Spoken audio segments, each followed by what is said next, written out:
Laura, we're going into a match now where you've got a former player of prominence that left the club last year, so there's familiarity. There's a former player that you coached for some time as their head coach. When you go into matches like this where there's so much familiarity, is that just common because of the nature of professional football, or is that something that's kind of unique to the situation where there's so much of it in one match? Unfortunately, it's not very often that I get to coach against a female head coach. So, no, that's not very common. I wish it was. Um, but yeah, it's always nice to see old friends and old colleagues, and obviously Bev and Boats had massive impact on this club when they were here. Um, and yeah, it'll be great to see them. The other part is for this particular match, though, you'll be back at home. You got a chance to kind of control your own fate. What is it that you're looking to get from this particular match from performance? Is it maintaining the defensive structure? Is it getting an early goal? What are the sorts of things that you're looking for from this particular match that you're hoping for? I'll always take an early goal, but definitely I think making it as hard as possible for them. They're a good team. They're in good form. They make it really challenging for the opponent in multiple ways. So being prepared for that and how we can sort of stopper that and then be able to put our stamp onto the game. And then this is also a Veronica Butsky celebration. We have an opportunity to kind of reflect on what she's meant to the club. What did she bring in her time here? Yeah, I think Ronnie epitomises like blue collar, work hard, good things will happen type mentality. I think she lived and breathed that every day. And then I think this year's been like obviously a unique year for her, and I'm sure when she was thinking about this being her last professional soccer season, this was not what the script was written like. But I do think that it's opened up doors, and we've seen Ronnie in a different light because we've had to, right? She's not been on the field with us too much. We actually got her in a passing pattern on match day -3. It's the first one she's done with us all season. She got to pick it, and so that was quite a cool moment. But I think, I hope she's remembered for our club for the hard work she put in, and then the goal she scored in critical times for us. The 2023 playoff run. She was the hero, and deserved that. So I think that those are the big things. But I think we've, as a group, and Ronnie as an individual, I think this year's been really special for her. Within the group of players and staff, because she's had to play a different role. On really connecting on a bit of a deeper level, I think. And I hope that she can take that away with her as much as she can take all the goals and all the other crazy stuff that happens when you're in this line of work. But I said this before to someone, the thing I love the most is when she came to the club, we had a lot of V's and Z's and these and that as names. And Sam Leahy actually gave her the name of Ronnie, and she hated every second of it when we gave it to her. But now she embraces it enough to sign it off as her Instagram post when she's saying goodbye. So I feel like our job is finally done. Thank you. Thanks, Jeff. We'll take Susie and then Kazim. I have one not as serious question for you first on this topic.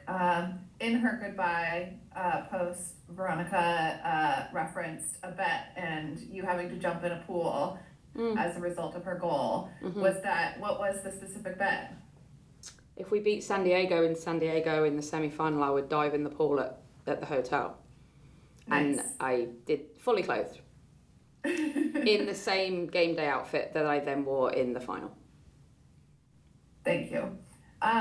You already talked a little bit about the threats that Louisville possesses, and also talked after last game about kind of getting back to the basics. And obviously with their press, it's going to be really important to be able to build out the back. And just what kind of focus has the team had on that, or what are you really looking for in that sense on Sunday? Yeah, we've been talking about it a lot. We're going to do more work on it today of just like deciding whether you're going to play through it, you're going to play over it, or you're going to play around it. There's 3 options you can do to get past a team that presses like that. And I think that's something that we continue to work on every week. So it's not new. You just know against this team that they're going to come and they're going to come fast. So how you can skip it, how you can get beyond it, is you can do it in multiple ways, but being able to see what is on is a big part of it. So that's been the big focus. Thanks, Susie. Any follow-up or go to Kazim? Hey, Coach. So the last game was obviously in May. Lots changed since then, but they managed 20 shots in that game. You shut them out. They win the XG battle. You shut them out. What can you kind of take away from a game that was so long ago, but you guys really had, a decent defensive performance and considering, the disparity in opportunities? Yeah, don't get me started on XG, Christine. So it doesn't mean anything. What does it mean? Nothing. What matters is the score.